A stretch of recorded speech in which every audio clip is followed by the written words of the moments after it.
Bienvenue à tous dans cette nouvelle vidéo. On se retrouve pour la seconde analyse du jour et de toute façon, il n'y en aura pas d'autre aujourd'hui. On continuera ensuite demain.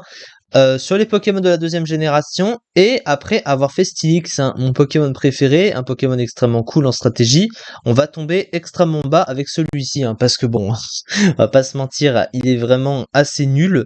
Il s'agit de Granbull. Alors Granbull, qu'est-ce que c'est? C'est l'évolution de Snubbull, hein, évidemment, et qui a changé avec les générations, puisque au départ c'était un Pokémon de type normal, donc il possédait un type mauvais, et en sixième génération, va savoir pourquoi, ils lui ont changé le type pour lui donner le type fée, alors que c'est un gros chien, c'est pas parce qu'il est rose et que c'est un gros chien qui doit avoir le type fée, jamais compris pourquoi, hein, d'ailleurs, ils lui ont donné le type fée, il a rien d'un type fée, hein, c'est littéralement ça, autant pour Togekiss, on comprend, pour d'autres Pokémon, on comprend. Azumarill, ça peut se comprendre, mais alors lui, vraiment pas, hein, clairement.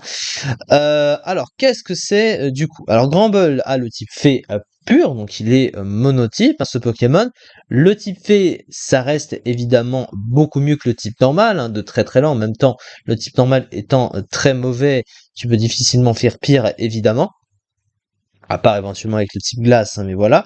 Le type fait du coup le deuxième meilleur type du jeu à mon sens, hein, qui possède d'excellentes choses depuis son arrivée, puisqu'il est super efficace sur le type dragon, il est immunisé à ce type, il possède deux faiblesses, poison et acier seulement, qui sont pas des types très courants offensivement, et trois résistances extrêmement pratiques dans le jeu, à la fois la résistance insectes et ténèbres, donc demi-tour plus sabotage, et surtout il est super efficace sur le type ténèbres, évidemment déjà, il a des résistances utiles, et il a aussi une résistance au type combat, un des trois types de coverage super efficace sur le type acier, et il est également super efficace dessus. Donc c'est vraiment un type stratégique extrêmement fort.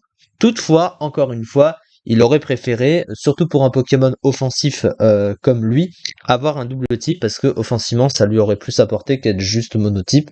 Pour un Pokémon offensif, tu préfères toujours profiter d'un double stab, hein, généralement. Il n'est pas mauvais, vous voyez, mais bon, il est quand même résisté par 200 Pokémon dans le jeu. Bref, voilà, c'est pas incroyable non plus, mais le type fée est évidemment très bon pour lui, et bien mieux que son type normal qu'il avait avant.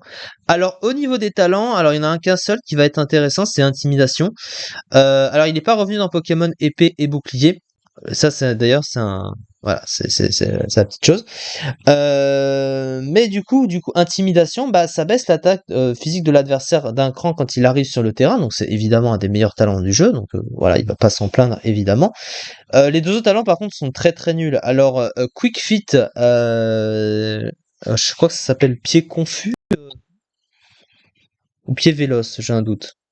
Un pied véloce, voilà.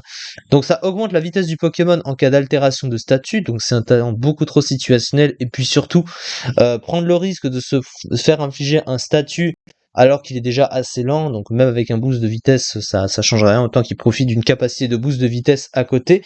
Et il a Phobique qui lui augmente sa vitesse s'il prend une attaque de type insecte, ténèbres ou spectre. Vous voyez, donc c'est le même talent qu'un Solourdo, hein, qu'on avait vu il y a pas si longtemps de cela, bah, qu'on avait vu hier, hein. Donc voilà. Mais là, c'est trop situationnel comme talent. Il profitera beaucoup plus, surtout pour un Pokémon offensif d'intimidation qui baisse la puissance offensive de l'adversaire en face, évidemment. Alors ensuite, les statistiques du Pokémon. Alors, il a une grosse attaque de 120. Alors, on a beau le plaindre, on a beau dire, enfin, ça a beau être un mauvais Pokémon, 120 en attaque, c'est quand même une stat équivalente à celle d'Arceus, donc c'est quand même très fort, hein. 120 en attaque, faut pas non plus, voilà, le plaindre à ce niveau-là. Mais à côté, les stats sont juste terriblement mauvaises, en fait, c'est le problème. Il a 75 en défense et 60 en défense spéciale pour 90 en PV, donc un build qui est vraiment pas incroyable.